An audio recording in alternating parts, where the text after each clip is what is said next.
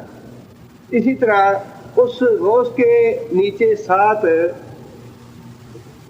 کتب ہوتے ہیں، اور 7 کتب جو ہے ان کا بھی مختلف ممالک ہیں، شام ہے، فلسطین ہے، اردن ہے، عراق ہے، کچھ اس طرح کے دیے ہوئے ہیں. اور پھر ان کے نیچے ابدال ہوتے ہیں، ان کے نیچے نجیب ہوتے ہیں، اور ان کے نیچے مختلف پھر جو عام قسم کے پیر مرید ہوتے ہیں ان تک معاملہ پہنچ جاتا ہے نمود کا. تو اللہ تعالیٰ نے فرمایا کہ یدبر الامر ہو، کہ اللہ تعالیٰ جو ہے قرآن جو ہمیں بتاتا ہے وہ یہ ہے کہ اللہ تعالیٰ کسی کا محتاج نہیں، نہ غوث کا محتاج ہے، نہ کتب کا محتاج ہے، نہ ابدال کا محتاج ہے، نہ فرشتوں کا ہی محتاج ہے. حالانکہ جو قضاء و قدر کے فیصلے ہیں ان کی تنفیذ فرشتوں کے ذریعے ہوتی ہے، کسی غوث کے ذریعے نہیں ہوتی، کسی کتب کے ذریعے یا ابدال کے ذریعے، نجیب کے ذریعے. یہ سارے جتنے بھی اور جب آپ پڑھیں، اگر آپ کو موقع ملے کبھی پڑھنے کا ان کتابوں کا، تو پڑھتے پڑھتے انسان کو لگتا یہ ہے کہ کوئی آدمی فارغ وقت میں بیٹھ کے جھوٹ گڑتا رہا. اس طرح سے وہ لکھے ہوئے ہیں، جو باتیں لکھی ہوئی ہیں وہ ایسے نظر آتا ہے کہ کوئی فارغ آدمی تھا جس کے پاس کوئی کام کرنے کو نہیں تھا، اور اس نے بیٹھ کے ایسے جھوٹ گڑے ہوئے ہیں کہ کتب ایسا ہوتا ہے، ابدال ایسا ہوتا ہے، نجیب ایسا ہوتا ہے، وہ مشرق میں ہے، وہ مغرب میں ہے، وہ شام میں بیٹھا ہے، وہ عراق میں بیٹھا ہے، قضاء و قدر کے فیصلے کر رہا ہے. اب پتہ نہیں آج کل وہ عراق میں کیا کر رہا ہے، قضاء و قدر کے فیصلے کیسے ہو رہے ہیں. اللہ تعالیٰ معاف کرے. اس سے پتہ یہ چلتا ہے کہ تدبیر کائنات کی جو امور کی تدبیر ہے وہ اللہ کے ہاتھ میں نہیں ہے بلکہ ان لوگوں کے ہاتھ میں ہے. جبکہ قرآن مجید نے یہ واضح طور پر فرمایا کہ سارے امور کی تدبیر کرنے والی ذات اللہ ہے. اللہ کسی کا محتاج نہیں ہے. اللہ خود ان سارے فیصلوں کی تنفیذ فرماتے ہیں. اور آگے اللہ فرماتے ہیں کہ زمین سے لے کر آسمان تک جتنے بھی کام ہیں ان سب کی تدبیر اللہ خود فرماتے ہیں، اور ان کی تنفیذ بھی اللہ خود فرماتے ہیں. اور فرشتوں کے ذریعے وہ کام ہوتے ہیں جو اللہ تعالیٰ کے حکم کی نافرمانی نہیں کرتے. لا یعصون ما امرہم، جو اللہ تعالیٰ ان کو حکم دیتے ہیں ان کی وہ نافرمانی نہیں کرتے، جیسا وہ کہتے ہیں ویسا ہی کرتے ہیں.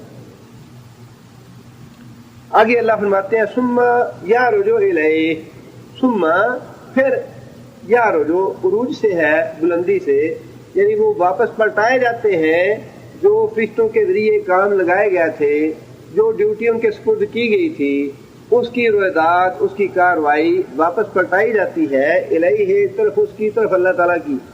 فی یومن، ایک دن میں، کانا مقدارہ، جس کا اندازہ الف سنۃ، 1000 سال کے برابر، مما، اس چیز سے جو تعدون، تم شمار کرتے ہو. عدد سے ہے. تعدون کون سا فعل ہے؟ مضارع ہے، جو مذکر حاضر کا صیغہ ہے. تعدون، جن کی تم گنتی کرتے ہو دنوں کی، مہینے میں 30 دن، سال میں 365 دن، ہفتے میں 7 دن، جن دنوں کا تم شمار کرتے ہو اللہ کے حساب میں 1000 سال جو ہے تمہارا، اللہ کا کتنا ہے؟ 1 دن. اللہ کا 1 دن تمہارے 1000 سال کے برابر ہے.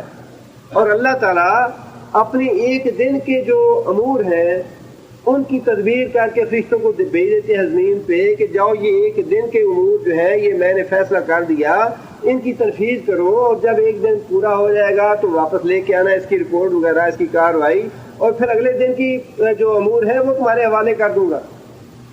جس کا مطلب یہ ہے کہ 1000 سال ہمارے اعداد و شمار کے مطابق، ہمارے اندازے کے مطابق 1000 سال کے امور جو ہیں وہ اللہ تعالیٰ طے کر کے فرشتوں کے حوالے کر دیتے ہیں کہ ان کی تنفیذ تم نے کرنی ہے کائنات میں.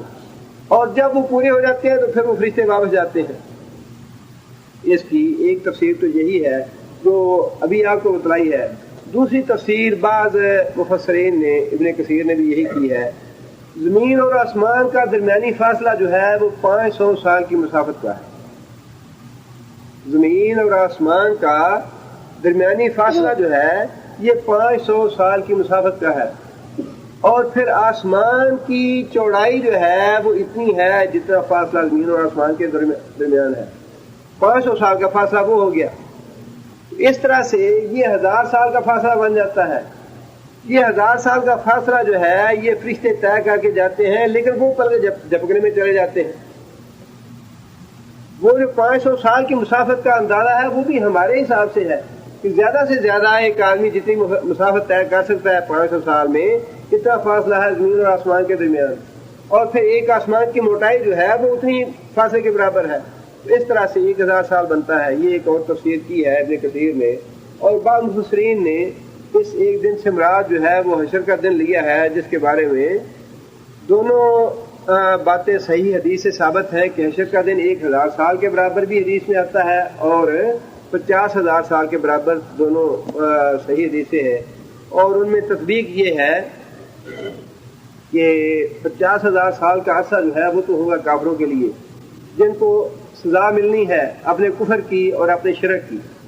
لیکن وہی جو 50,000 سال کا عرصہ ہے، نبی صلی اللہ علیہ وسلم نے فرمایا کہ جو اہل ایمان ہوں گے ان کے لیے یہ طویل عرصہ اتنا ہوگا جتنا زور سے لے کر عصر کے درمیان ٹائم ہوتا ہے. زور سے لے کر عصر کے درمیان جتنا وقت ہوتا ہے، یعنی 1 گھنٹہ 2 گھنٹے 1.5 گھنٹہ جتنا وقت ہے، 50,000 سال کا عرصہ جو ہے یہ اہل ایمان کے لیے اتنا ہوگا لمبا، بہت مختصر ہوگا. جس کا مطلب یہ ہے کہ حشر کا جو عرصہ ہے ہر آدمی کو اپنے اپنے عقیدے، ایمان اور اعمال کے مطابق محسوس ہوگا. کم سے کم عرصہ جو ہے وہ تو گھنٹہ 2 گھنٹے ہوگا، اور زیادہ سے زیادہ جو ہے وہ 50,000 سال کا ہوگا. کسی کو وہ 1000 سال محسوس ہوگا، کسی کو 10,000 سال، کسی کو 20,000، کسی کو 50,000، کسی کو 1 سال کے برابر بھی ممکن ہے محسوس ہو. لیکن جو بات ثابت ہوتی ہے احادیث سے اور جو معلوم ہو سکتی ہے وہ یہی ہے کہ کم سے کم عرصہ نبی صلی اللہ علیہ وسلم نے فرمایا کہ اہل ایمان کو گھنٹہ 2 گھنٹے کے برابر وہ محسوس ہوگا. اور جو کفار ہیں جن کو سزا ملنی ہے انہیں وہ بڑا طویل عرصہ محسوس ہوگا. جس طرح بیمار کی رات جو ہے وہ رات گزرتی نہیں، انسان کہتا ہے یہ بڑی لمبی رات تھی آج. حالانکہ رات تو اتنی ہوتی ہے 4، 5 یا 6 گھنٹے کی جتنی ہوتی ہے عام طور پہ، لیکن بیمار جاگ کے تکلیف میں گزارتا ہے، لہذا کہتا ہے یہ رات بڑی لمبی تھی آج. اس کے لیے وہ 2-3 راتوں میں برابر بن جاتی ہے. لیکن جو میٹھی نیند سونے والا ہوتا ہے وہ کہتا ہے جی رات کا تو پتہ نہیں چلا کدھر گئی. اسی طرح حشر کا معاملہ بھی ہوگا. اہل ایمان کے لیے وہ 2 گھنٹے میں گزر جائے گا، لیکن جو کافر اور مشرک ہوں گے ان کے لیے طویل ہوگا، 50,000 سال کا یا 1000 سال کے برابر. لیکن جو زیادہ تر مفسرین نے تفسیر کی ہے وہ یہی کی ہے کہ اللہ تعالیٰ 1000 اپنے حساب سے ایک دن کے امور طے کر کے فرشتوں کے حوالے کر دیتے ہیں، اور ایک دن کے وہ امور جب مکمل ہو جاتے ہیں فرشتے اس کی رپورٹ لے کے چلے جاتے ہیں. پھر اللہ تعالیٰ اگلے ایک دن کے لیے امور جو ہے وہ ان کے حوالے کر دیتے ہیں، ان کی تنفیذ کرتے ہیں فرشتے، پھر وہ مکمل کر کے اللہ کے پاس لے جاتے ہیں. یہ ہے مطلب اس آیت کا. یدبر الامر من السماء الی الارض، زمین سے لے کر آسمان تک جتنے بھی امور ہیں سب کی تدبیر اللہ فرماتے ہیں. ثم یعرج الیہ، پھر وہ سارے کے سارے امور اللہ کے پاس واپس پلٹائے جاتے ہیں. فی یومن، ایک دن میں، کان مقدارہ، جس کا اندازہ 1000 سنۃ، 1000 سال کے برابر، مما تعدون، جو تم شمار کرتے ہو. اب اس میں یہ بات بھی اس کی طرف توجہ دلائی بعض مفسرین نے کہ بعض اوقات ہم اس بات میں الجھ جاتے ہیں کہ فلاں کافر قوم ہے، فلاں ظالم ہے، فلاں نے ایسے کیا، اللہ اس کو پکڑتا کیوں نہیں. یہ تو کیونکہ ہمارا اعداد و شمار یہی ہوتے ہیں جی 50 سال کی عمر بڑی طویل ہے، 60 سال کی عمر بڑی طویل ہے، اسی میں ہم چاہتے ہیں سب کچھ دیکھ لیں، اللہ کے سارے وعدے اسی 50 سال میں پورے ہو جائیں. جبکہ اللہ کا تو ایک دن 1000 سال کے برابر ہے. اللہ کے نزدیک 100 سال یا صدیاں جو ہیں وہ کسی قوم کے معاملات کو فیصلہ کرنے میں کوئی زیادہ لمبا وقت نہیں ہے. اللہ کے نزدیک ہمارے لیے تو واقعی بڑا لمبا وقت ہے، لیکن اگر کسی قوم کو اللہ تعالیٰ 100 سال 200 سال دے دیتے ہیں تو ہم کہتے ہیں بڑا طویل وقت ہے. اللہ کے نزدیک تو آدھا دن یا 1 پہر بنتا ہے. اور اللہ تعالیٰ نے تو اپنے وقت کے مطابق پکڑنا ہے نا، کہ میں 1 پہر کے بعد اس قوم کو پکڑوں گا یا ہلاک کروں گا، یا 2 پہر کے بعد یا 1 دن کے بعد اس کو پکڑوں گا. اللہ نے تو فیصلے جو ہیں وہ اپنے حساب سے کیے ہوئے ہیں، جس کا شمار ہمارے حساب سے 1000 سال کے برابر ہے. لہٰذا ہم جلدی میں پڑ جاتے ہیں جی 1000 سال گزر گیا، اللہ نے پکڑا کیوں نہیں اس قوم کو. لیکن اللہ تعالیٰ نے تو 10,000 سال کا یا 1000 سال کا پہلے سے امور طے کیے ہوئے ہیں، اور اس کے مطابق ان کی تنفیذ لازمی ہے. اس کے بعد جب دوسرا دن ہوگا پھر اللہ تعالیٰ ایک اور 1000 سال کے امور کی تدبیر فرما دیں گے. بہرحال یہ امور ایسے ہیں جن کا جہاں تک قرآن مجید کے الفاظ سے سمجھ آئے ان پہ ایمان لانا چاہیے، لیکن ان کی بزت عملی شکل کیا ہے اللہ بہتر جانتے ہیں. اس کی تنفیذ بالضبط کیسے ہوتی ہے، فرشتے کیسے وہ کام سارے کرتے ہیں، پھیل جاتے ہیں، ایک ہی جگہ پہ رہتے ہیں، یا کوئی ہیڈ آفس ہے یا مرکز ہے یا کیسے ہے، کچھ اس کے بارے میں نہ سمجھنے کی کوشش کرنی چاہیے، نہ انسان سمجھ سکتا ہے۔ جو کچھ قرآن میں بیان کیا گیا، جتنا بیان کیا گیا اس پہ ایمان لایا جائے، اور جس کے بارے میں اللہ تعالیٰ نے وضاحت نہیں فرمائی اس کو وہیں چھوڑ دینا چاہیے۔ ذالک عالم الغیب والشہادہ، یہ ہے عالم الغیب، ہستی جاننے والی غیب کی، والشہادہ اور حاضر کی، یعنی یہ وہ ذات ہے جو عالم الغیب ہے، والشہادہ ہے، العزیز اور غالب ہے، الرحیم رحم فرمانے والی۔ اللہ تعالیٰ نے یہ الفاظ ارشاد فرما کے اپنی ذات کا تعارف کروایا ہے کہ ہے کوئی اور جو یہ کام کر سکے، جس کا علم اتنا وسیع ہو، جن کو تم میرا شریک ٹھہراتے ہو ان میں سے ہے کوئی جس کا اتنا علم ہو، جو غیب کا بھی جاننے والا ہو، حاضر کا بھی جاننے والا ہو، اور پھر جو اتنا غالب ہو کہ اپنے امور کی تنفیذ جو ہے وہ مکمل طور پہ کروانے پہ قادر ہو، کوئی اس کا ہاتھ نہ روک سکے، نہیں جی یہ تو میں نہیں کرنے دوں گا، یا یہ کام تو میں یوں کرنا چاہتا ہوں، یا یہ کام تو یوں ہونا چاہیے۔ اللہ کے آگے کوئی دم مار نہیں سکتا، کسی کو دم مار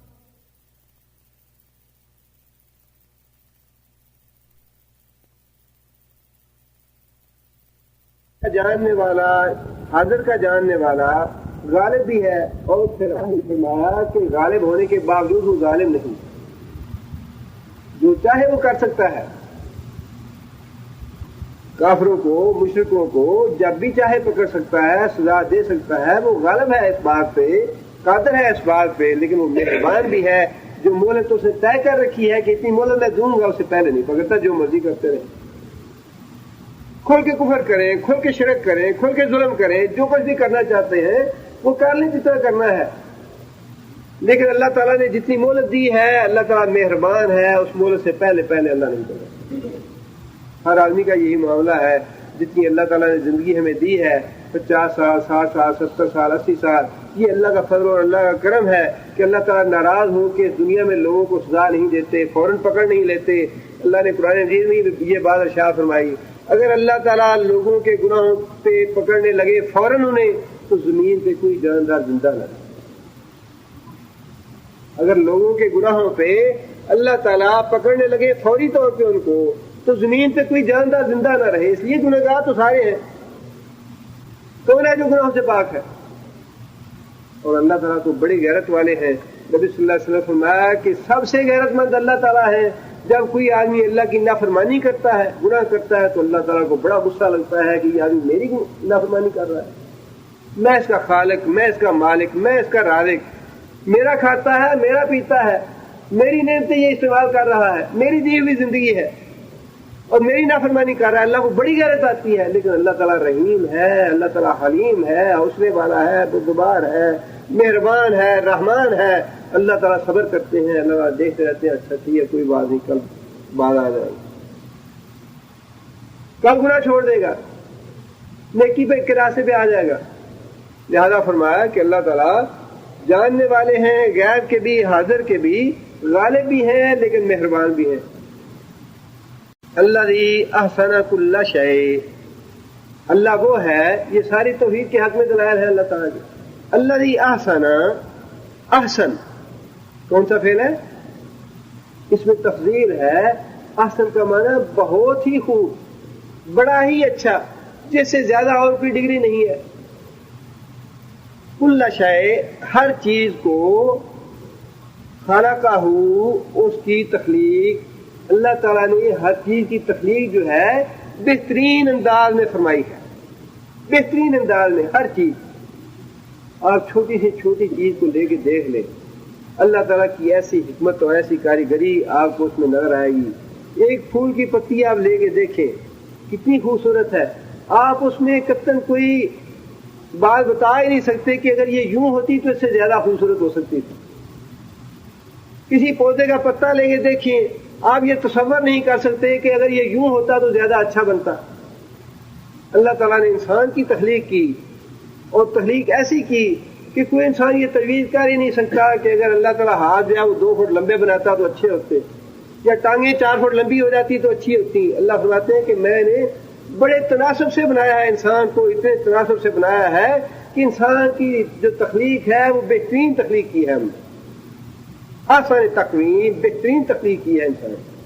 اور اسی طرح انسان کے علاوہ بھی جتنی بھی چیزیں اللہ نے انسان بنائے، اللہ تعالیٰ نے تخلیق کی ہے، خواہ وہ جانور ہیں، درندے ہیں، چوپائے ہیں، پھل ہیں، پودے ہیں، پھول ہیں، درخت ہیں، جو بھی چیز اللہ نے تخلیق فرمائی، اللہ تعالیٰ فرماتے ہیں کہ ہم نے بہترین ساخت میں بنائی۔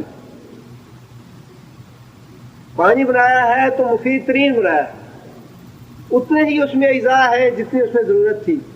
مٹی بنائی ہے تو مٹی کو بہترین بنایا ہے، جتنے اجزاء کی ضرورت تھی اس میں۔ ہمیں تو محض ایک مٹی نظر آتی ہے، لیکن آپ اس کا تجزیہ کر کے دیکھیں، اس کی تحلیل کر کے دیکھیں، اس میں ایک نہیں ہزاروں اجزاء ہیں اس مٹی میں۔ یہ پانی جو ہمیں ایک چیز ایلیمنٹ نظر آتا ہے، یہ ایک ایلیمنٹ نہیں ہے، اس میں اگر آپ تحلیل کریں، اس کا تجزیہ کریں، اس میں ہزاروں چیزیں موجود ہیں، اور ایسے ایسے تناسب سے موجود ہیں کہ اس سے بہتر تناسب ممکن ہی نہیں تھا۔ اللہ فرماتے ہیں کہ ہوا کو بنایا، مٹی کو بنایا، پانی کو بنایا، آگ کو بنایا، جانوروں کو بنایا، درندوں کو بنایا، چوپایوں کو بنایا، پھل بنائے، پھول بنائے، پتے بنائے، جو بھی چیز بنائی، آسمان بنایا، چاند بنائے، سورج بنائے۔ اللہ فرماتے ہیں کہ ہم نے ہر چیز کو بہترین ساخت میں بنایا ہے، بہترین ساخت دی ہے ہم نے اس کو، بہترین شکل دی ہے اس کو، جو کہ اور کوئی نہیں کر سکتا۔ یہ بات کہنے کا جو نتیجہ ہے، جو حاصل ہے، جس کی طرف اللہ تعالیٰ توجہ دلانا چاہتے ہیں، وہ یہ ہے کہ یہ تخلیق کرنے والے ہم ہیں، اور کوئی ایسی تخلیق نہیں کر سکتا۔ اور پھر انسان کی تخلیق کا تو حال یہ ہوتا ہے کہ ادھر بناتا ہے، اگر ساتھ جی یہ ماڈل آ گیا ہے، اس میں یہ چیز کا اضافہ ہو گیا، یہ بیٹرمنٹ ہوگی، اس میں یہ بینیفٹس ہے، وہ سال گزرتا ہے، اچھا ہی وہ تو اب کنڈم ہوگی، وہ تو اب ریجیکٹ ہوگی، اب اس میں اور کچھ بینیفٹس ہیں، یہ اب نیا ماڈل آ گیا ہے، وہ تو برسوں 100 سال گزر جاتے ہیں تب بھی وہ انکمپلیٹ ہی رہتی ہے، اس میں اور اضافے ہوتے رہتے ہیں کہ اب تو یہ اور بھی اچھی بن گئی، اور بھی اچھی بن گئی، وہ کبھی مکمل نہیں ہوتی۔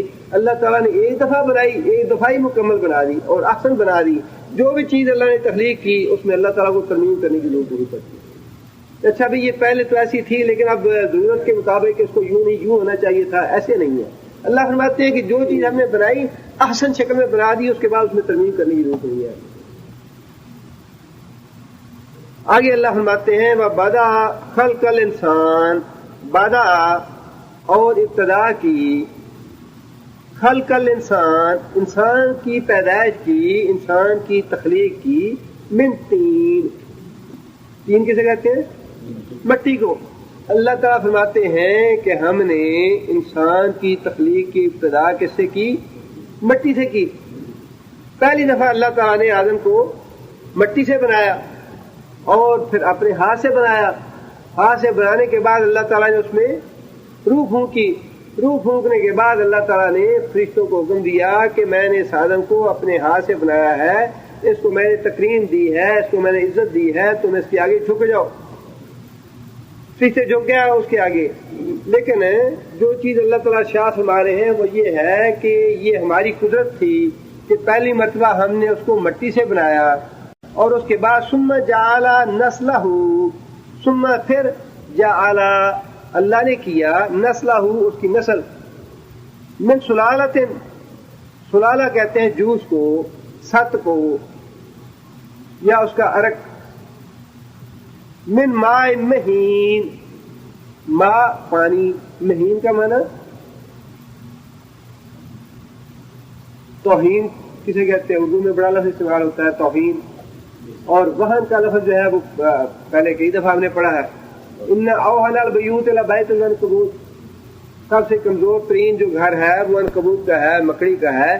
وہن، نبی صلی اللہ علیہ وسلم نے ایک حدیث میں فرمایا کہ وہن پیدا ہو جائے گی مسلمانوں میں، کمزوری، یہ وہی لفظ ہے۔ توہین بھی اسی سے ہے، کسی کو بہت زیادہ حقیر سمجھنا، کسی کو بہت زیادہ کمزور اور ذلیل سمجھنا۔ مہین کا معنی حقیر، حقیر پانی کے سط سے ہم نے اس کی نسل چلائی۔ یعنی اللہ تعالیٰ کی عجیب و غریب یہ قدرت ہے انسان کی تخلیق۔ پہلی دفعہ اللہ تعالیٰ نے اس کی شکل بنائی مٹی سے، اپنے ہاتھ مبارک سے، اور یہی عقیدہ ہے صحیح اہل سنت کا کہ جن چیزوں کا ذکر قرآن میں اور حدیث میں ہوا اللہ تعالیٰ کی ذات کے بارے میں ان پہ اسی طرح ایمان لانا چاہیے. اللہ تعالیٰ کے ہاتھ کا ذکر موجود ہے, اللہ تعالیٰ کے دیکھنے کا ذکر موجود ہے, اللہ کی آنکھیں ہیں, سننے کا ذکر موجود ہے, اللہ کان ہے, لیکن کیسے ہیں یہ پتہ نہیں. اور ہاتھوں کے بارے میں بھی نبی صلی اللہ علیہ وسلم نے فرمایا کہ اللہ تعالیٰ کے دونوں ہاتھ داہنے ہیں, اللہ تعالیٰ کے 2 ہاتھ ہیں اور دونوں دانے ہیں, اس لیے کہ بایاں جو ہے یہ کمزوری کی علامت ہے اور داہنا جو ہے یہ قوت کی علامت ہے. اسی طرح اور بھی اللہ تعالیٰ کی پنڈلی کا ذکر آیا ہے. جن چیزوں کا ذکر آیا قرآن مجید میں یا احادیث میں ان پہ اتنا ہی ایمان لانا واجب ہے, فرض ہے. ان کی کیفیت کے بارے میں جاننے سے منع کیا گیا ہے, ان کی کیفیت کے بارے میں سوچنے سے منع کیا گیا ہے, وہ سوچنا نہیں چاہیے. اللہ تعالیٰ نے پہلی مرتبہ انسان کی تخلیق کی مٹی سے, اپنے ہاتھ سے مٹی کی شکل بنائی, پھر اس میں روح ڈالی, پھر آگے اس کی نسل کیسے چلائی؟ فقیر پانی کے سط سے, فقیر پانی کے سط سے آگے اس کی نسل چلائی. آگے اللہ فرماتے ہیں ثم پھر سوا ہو پھر مساوی کیا, اس کو برابر کیا. سوا ہو برابر کیا ہوں اس کو. اب یہاں پہ ہوں کی ضمیر کس کے لیے آتی ہے؟ واحد کے لیے.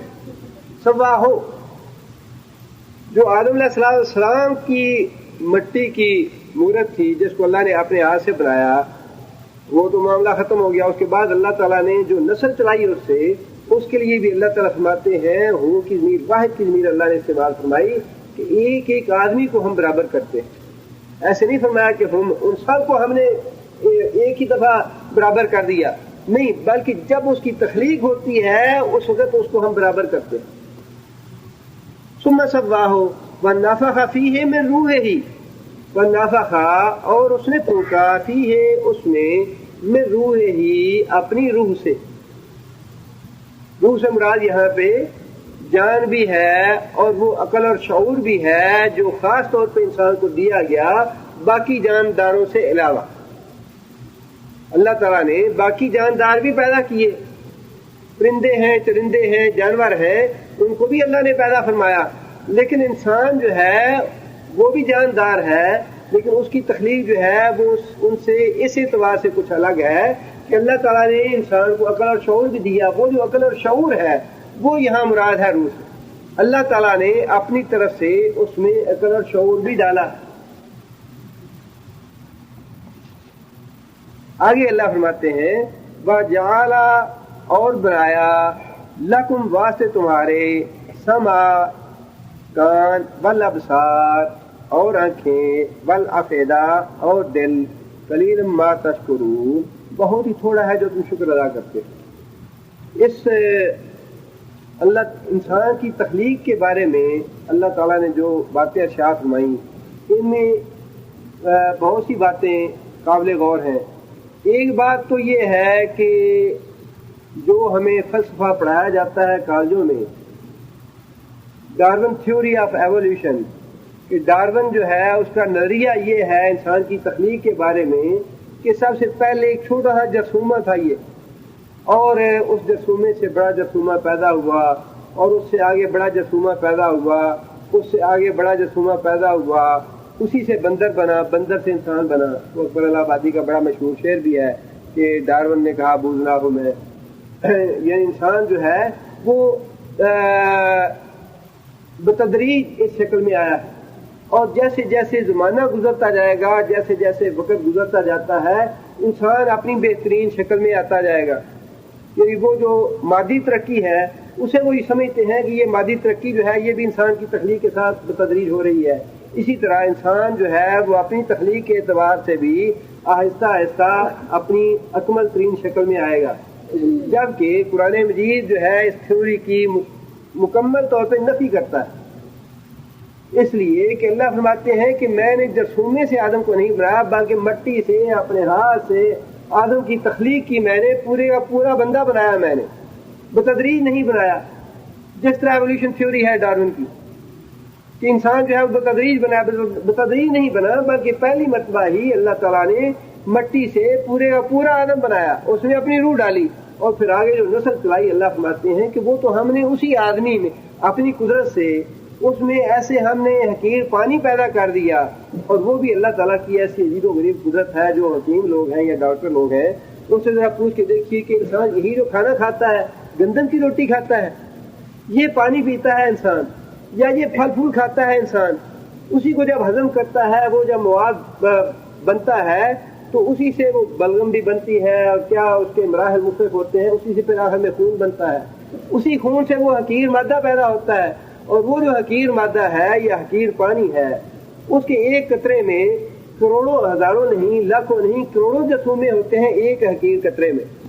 اور اس حقیر قطرے کا جو ایک جرثومہ ہے، اس جرثومے میں وہ شکل موجود ہوتی ہے جو شکل انسان دیکھ رہتا ہے اس دنیا میں.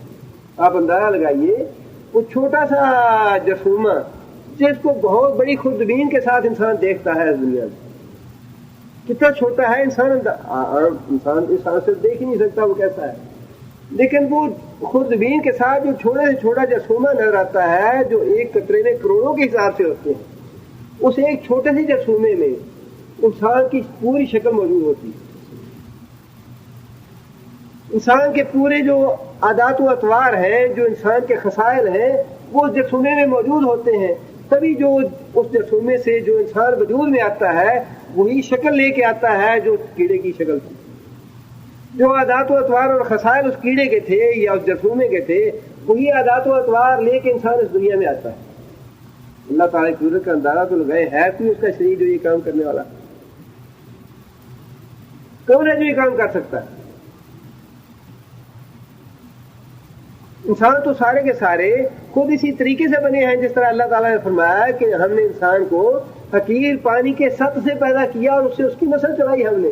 اور یہ بھی اللہ تعالیٰ کی قدرت کا ایک نمونہ ہے کہ پہلی دفعہ تو اللہ تعالیٰ نے مٹی سے پیدا کیا، اپنے ہاتھ سے پیدا فرمایا آدم علیہ السلام کو، اور اس کے بعد ایسا مادہ رکھ دیا اس میں، ایسا پانی کا سطح رکھ دیا اس میں جس سے کروڑوں اربوں انسان جو ہے وہ آگے پیدا ہوتے چلے جا رہے ہیں. لیکن اللہ فرماتے ہیں کہ ہر انسان کی تخلیق کو ہم بات کرتے ہیں، ایسے نہیں ہے کہ وہ اپنے آپ اب ہو رہا ہے، بلکہ اللہ فرماتے ہیں سباہو، اس ایک بھی انسان جو پیدا ہوتا ہے ایک جرثومے سے ایک انسان پیدا ہوتا ہے، اس ایک انسان کو ہم برابر کرتے ہیں. اس ایک انسان کے سارے اعضاء جو ہیں وہ نقص و ہم درست کرتے ہیں، اور جس کا چاہتے ہیں معذور بنا دیتے ہیں وہیں پہ، جس کی چاہتے ہیں ہم آنکھ اندھی کر دیتے ہیں، جس کا چاہتے ہیں ہم کان چھین لیتے ہیں، جس کا چاہتے ہیں ہم انگلیاں لے لیتے ہیں یا ہاتھ لے لیتے ہیں یا پاؤں لے لیتے ہیں، پیدائشی طور پہ معذور بنا دیتے ہیں.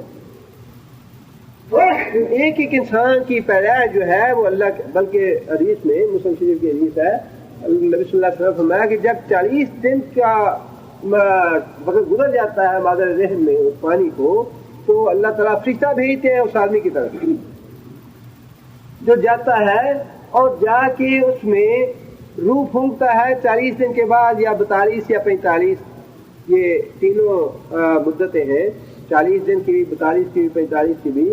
ان اتنے دنوں میں جا کے فرشتہ اس میں روح پھونکتا ہے، اور پھر اس کے بعد اللہ تعالیٰ سے پوچھتا ہے کہ یا اللہ مجھے بتائیے اس کی عمر کتنی لکھوں، یا اللہ مجھے بتائیے اس کی روزی کتنی لکھوں، یا اللہ مجھے بتائیں کہ اس کے اعمال کیسے لکھوں، بدبخت ہے یا خوش خلق ہے، نیک ہے یا بد ہے، کیسے ہے. پھر اس کے بعد نبی صلی اللہ علیہ وسلم فرمایا کتاب بند کر دی جاتی ہے. فرشتہ کتاب بند کر دیتا ہے، اللہ کے حضور لے کے واپس چلا جاتا ہے، تقدیر کا لکھا ہوا جو ہے وہ پورا ہو جاتا ہے. لیکن اس کا مطلب یہ نہیں ہے کہ انسان عمل کرنے چھوڑ دے. صحابہ نے یہی پوچھا کہ یا رسول اللہ اس کا کیا مطلب ہے، پھر اس کے بعد ہم عمل کرنا چھوڑ دیں. فرمایا نہیں، اس کا مطلب یہ نہیں تم عمل کرنا چھوڑ دو، بلکہ وہ تو اللہ تعالیٰ نے اپنے علم کے مطابق فرشتے کو بتا دیا کہ میرے علم کے مطابق یہ کچھ ہی آدمی کرے گا. اور اللہ تعالیٰ کا علم اتنا کامل ہے کہ وہ غلط نہیں ہو سکتا. جو کچھ بھی اللہ نے لکھوا دیا وہ ٹھیک ثابت ہوا. لہذا نبی صلی اللہ علیہ وسلم نے فرمایا کہ اس کا مطلب یہ ہے کہ جو کچھ اللہ نے اپنی کتاب میں لکھوا دیا فرشتے کو، اللہ تعالیٰ اس آدمی کے لیے اس راستے کے اعمال کرنے آسان فرما دیتے ہیں. لہذا عمل کرو تم. ایک آدمی کو قرآن مجید پڑھنا پڑھانا جو ہے وہ سہل لگتا ہے، اس لیے کہ اللہ تعالیٰ نے اس کی تقریر میں یہ لکھوا دیا ہوا ہے ایک آدمی جو ہے اس کو بڑا مشکل لگتا ہے، اٹھنا بھی مشکل لگتا ہے، جانا مشکل لگتا ہے، بیٹھنا گھنٹے 2 گھنٹے مشکل لگتا ہے، اچھا یہ بڑا ہی مشکل کام ہے، یہ نیند جو ہے وہ پوری نہیں ہوتی، یہ نہیں ہوتا، وہ نہیں ہوتا، نماز کے لیے نکلنا مشکل ہے۔ ایک آدمی وہ ہے جو نماز نہ پڑھے تو بے چین ہو جاتا ہے، پھر نماز نہیں پڑھی، نماز پڑھے، کہیں گاڑی کھڑی کریں، مسجد کہیں قریب آئے تو وقت ضائع ہو رہا ہے، نماز پڑھنی چاہیے۔ ایک وہ ہے کہ نماز جو ہے پڑھنی مشکل ہے، دوسرے کے لیے چھوڑنی مشکل ہے۔ ایک آدمی کا تکیہ کلام ایسا ہے، آپ اسے کہیں جی ہم تمہیں 10,000 ریال دیں گے، کسی کو گال نکالو گے گا بھی 10,000 ریال نہیں ہوا، میری زبان سے گال نہیں میں نکال نہیں سکتا۔ آپ جو مرضی اسے کہیں کہ اپنی زبان سے کوئی گندی یا بری کلمہ نکالو، بد دعا کرو کسی کے لیے، وہ کہتے نہیں جی میں اپنی زبان سے یہ نہیں نکال سکتا۔ اس کے لیے بڑا مشکل ہے کسی کو برا بھلا کہنا، کسی کی غیبت کرنا، جھوٹ بولنا بڑا مشکل ہے، میں نہیں کر سکتا یہ۔ دوسرا آدمی ہے آپ اس کو 1000 بار منع کرتے رہے بھائی جھوٹ نہ بولو، گندی زبان سے بات نہ نکالو، گالی نہ نکالو، وہ رہ نہیں سکتا۔ یہی ہے وہ چیز نبی صلی اللہ علیہ وسلم نے فرمایا کہ تقدیر جو ہے یہی ہے کہ اللہ تعالیٰ نے ہر آدمی کے لیے اس راستے کے اعمال اس کے لیے آسان بنا دیے ہیں جس راستے پہ اسے چلنا ہے۔ اگر نیکی کے راستے پہ چلنے والا ہے تو نیکی کے اعمال اس کے لیے آسان بنا دے گا، رغبت پیدا کر دے گا، محبت پیدا کر دے گا، دین کی محبت، اللہ کی محبت، رسول کی محبت، قرآن کی محبت، نماز کی محبت، ہر چیز کی محبت پیدا کر دے گا اللہ اس کے دل میں۔ اور جس آدمی نے دوسرے راستے پہ، گناہ کے راستے پہ جانا ہے، اس کے لیے یہ کام مشکل ہو جائے گا، دوسرے آسان ہو جائیں گے۔ فرمایا کہ اللہ تعالیٰ ثم صباہ برابر کرتا ہے ہر آدمی کو، اور ہر آدمی کی روح پھونکی جاتی ہے، اور اللہ فرماتے ہیں کہ پھر اس کے کان بنائے جاتے ہیں، اس کی آنکھیں بناتے ہیں اللہ تعالیٰ، اور اس کو دل دیتے ہیں۔ یہاں دل سے مراد یہ اصل میں اللہ تعالیٰ نے 3 چیزیں الگ سے کیوں گنوائی؟ یہ ساری چیزیں باقی بھی اللہ ہی بناتے ہیں، باقی بھی اللہ ہی دیتے ہیں، پاؤں بھی، ہاتھ بھی، ٹانگیں بھی، سینہ بھی، اور باقی چیزیں بھی۔ یہ 3 چیزیں وہ ہیں جن کا تعلق حصول علم سے ہے۔ ان چیزوں سے آدمی علم حاصل کرتا ہے۔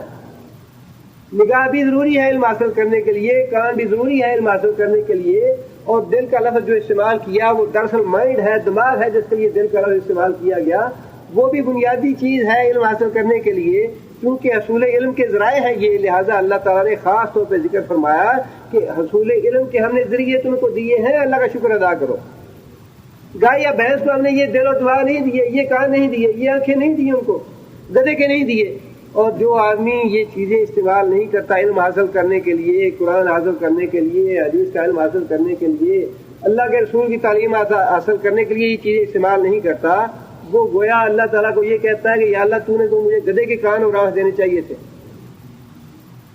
یا کسی اور جانور کے مجھے دینے چاہیے تھے کان اور آنکھ اور دل، تو نے مجھے انسان کے کیوں دل اور دماغ دیے؟ اس لیے کہ انسان کے دل اور دماغ جو ہیں وہ تو اس لیے ہیں کہ علم حاصل کرے، حصول علم کے لیے دیے اللہ تعالیٰ نے یہ دے۔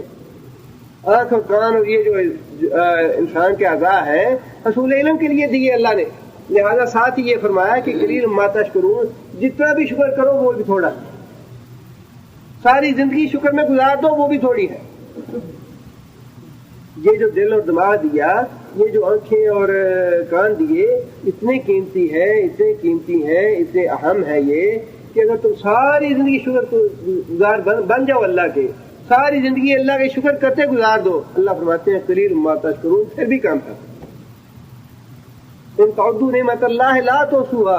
اتنی نعمتیں ہیں اللہ تعالیٰ کی، اتنے احسانات ہیں اللہ تعالیٰ کے، شمار کرو شمار نہیں کر سکتے، جن میں سب سے بڑی نعمتیں یہی چیز ہے۔ آگے اللہ فرماتے ہیں وقالوا، یہ اللہ تعالیٰ نے دلائل دیے توحید کے، اور آگے اللہ تعالیٰ نے دلائل دیے ہیں آخرت کے۔ وقالوا، اور وہ کہتے ہیں آئذا، کیا جب ضللنا، ضلع کا معنی گمراہ ہوا، بھٹک گیا، ضللنا جب ہم بھٹک جائیں گے، معنی تو یہ ہے، لیکن زمین میں بھٹکنے سے مراد کیا ہے؟ زمین میں ختم ہو جانا، زمین میں رل مل جانا، زمین میں مل جانا، پھر الارض زمین میں، یعنی مرنے کے بعد جب ہمیں مٹی میں دفن کر دیا جائے گا اور ہم زمین میں گم ہو جائیں گے، زمین میں ختم ہو جائیں گے۔ کیا انا، ہم لوگ لفی بیچ خلق جدید، نئی تخلیق کے ہوں گے، کیا ہمیں نئے سرے سے پھر پیدا کیا جائے گا؟ یعنی بڑے تعجب سے کافر اور مشرک یہ سوال کرتے ہیں نبی صلی اللہ علیہ وسلم سے کہ جب ہم مر جائیں گے اور مٹی میں ختم ہو جائیں گے، ہمارا جسم جو ہے وہ مٹی کھا جائے گی، رل مل جائیں گے، ہمارا وجود باقی نہیں رہے گا، اِنَّا لَفِي خَلْقٍ جَدِيدٍ، کیا ہم پھر نئے سرے سے پیدا کیے جائیں گے؟ یہ تھا اعتراض۔ اس اعتراض میں سب سے بڑی جو غلط فہمی ہے وہ تو یہی ہے جو خود انہوں نے اپنے لیے بنا لی یا گھاڑ لی، وہ یہ ہے کہ دللنا، ہم ختم ہو جائیں گے۔ یہ تو ان کا اپنا دعویٰ ہے، ہم ختم ہو جائیں گے۔ ختم کب ہوتا ہے انسان؟ یہ تو بالکل ایسے ہی ہے جیسے آج بھی کافر قرآن پہ اعتراض کرتے ہیں، اعتراض بھی غلط بناتے ہیں، خود ہی وہ بات جو قرآن نے نہیں کہی، جو رسول اللہ صلی اللہ علیہ وسلم نے نہیں کہی، غلط بات منسوب کرتے ہیں اللہ کے رسول کی طرف، اور پھر کہتے ہیں جی قرآن نے بات غلط کہی، اعتراض کرتے ہیں قرآن پہ۔ حالانکہ حماقت اپنی ہے، کم علمی اور جہالت اپنی ہے۔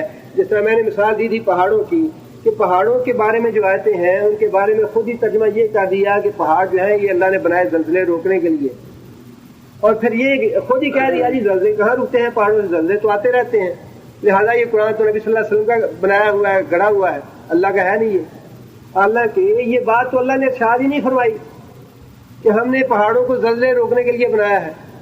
اللہ نے تو یہ بات ارشاد فرمائی ہے کہ ہم نے یہ پہاڑ بنائے ہیں زمین کو بیلنس کرنے کے لیے، تاکہ تمہیں لے کے یہ لڑک نہ جائے، اور وہ ہزاروں سال سے قائم دائم ہے۔ جس مقصد کے لیے اللہ نے پہاڑ بنایا وہ مقصد پہاڑ پورا کر رہے ہیں، اور لاکھوں سال سے پورا کر رہے ہیں۔ اب یہ غلط ایک بات منسوب کر دینا قرآن سے یا اللہ سے یا نبی صلی اللہ علیہ وسلم سے، اور پھر اس پہ خود ہی اعتراض کرنا، یہ کافروں کی پرانی عادت ہے۔ یہی ہے، کچھ آج بھی ہو رہا ہے قرآن پہ اعتراض کرنے کے لیے۔ اب یہی غلط فہمی ان کو بھی تھی کہ ہم مر جائیں گے، ختم ہو جائیں گے، رل مل جائیں گے مٹی میں، تو پھر نئے سرے سے کیسے پیدا کیے جائیں گے؟ اللہ تعالیٰ نے اگلی آیت میں اس کا جواب دیا ہے کہ تم ختم نہیں ہوگے۔ یہ تمہاری غلط فہمی ہے کہ دللنا، ہم ختم ہو جائیں گے یا ہم رل مل جائیں گے یا ہمارا وجود جو ہے تہس نہس ہو جائے گا۔ یہ وجود تہس نہس ہو بھی جائے تو اصل چیز جو تمہارے اندر ہے، اللہ فرماتے ہیں کہ ملک الموت وہ اپنے قبضے میں لے لیتا ہے۔ تمہارے اندر جو اصل چیز ہے جس کو ہم فنا نہیں ہونے دیتے، تم یہ سمجھتے ہو کہ ہم فنا ہو گئے، یہ تو تم سمجھتے ہو، غلط سمجھ رہے ہو۔ تمہارا وجود فنا ہوتا ہے، تمہارا جسم جو گوشت پوست ہے، جو ہڈیاں ہیں، یہ ختم ہوتی ہے۔ اصل چیز تو ہمارے فرشتے کے پاس آ جاتی ہے، وہ فرشتہ لے کے ہمارے پاس آ جاتا ہے، ہم اس کو محفوظ کر لیتے ہیں۔ ختم کہاں ہوا؟ مر کہاں گیا؟